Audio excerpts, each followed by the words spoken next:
Hi there. So on your Cherokee here, you'll have your propane tanks right here on the front, and they're right underneath this plastic cover. So we'll just remove that cover. Simple enough with two hands. Not as easy with one, but we'll get her done. Okay, so we'll pull that cover off and it'll expose your two propane tanks under here. There is a little valve here on the back side. You get a good view of that.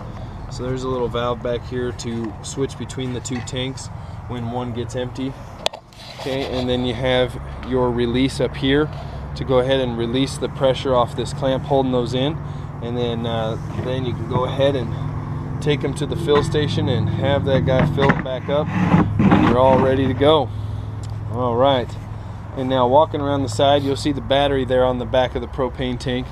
That there will be charged when you get here, and it will also be charging while you're driving down the road, and that thing's plugged into your truck. So, pretty neat setup. Okay. And I can't fit through there, so we're gonna go ahead and fast forward and go to the other side. I ended up fitting through there anyway. Okay, I won't tell you how.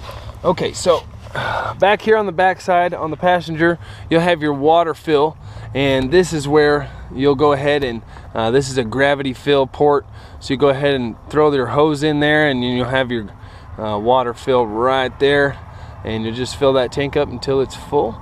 Okay, and then right down here you'll have your city water connection. This one you'll plug into if you're just going to have running water from a RV station or anything like that, or if you're at your house and you're just plugging into the side there, have your in-laws over or whatnot, and you can definitely get your water pressure from that. And when you're using this port here, your city water connection, you don't need a water pump running, so there won't be any need to use the water pump.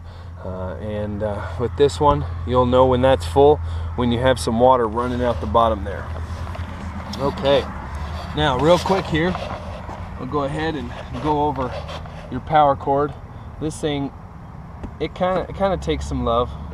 You know, it's a little older, but you just pull that thing out, you know, and it just keys into this little plug in here and kind of turns in there, locks in, and then this thing keys in and locks in as well, holds it all together. Okay, now that that's out of the way, in the bumper here, you'll see down in there, you'll see the sewage hose. So we got this little cap on the bumper. Okay, behind that cap you'll get your sewage hose out, and this is to dump your unit. Now when you're bringing it back in, you know, if you choose to dump it, this will be your walk through. So you can go ahead and pop this cap off, and it's a 2-prong cap and usually a 4-prong hose, so it's got 4 pins on the outlet here.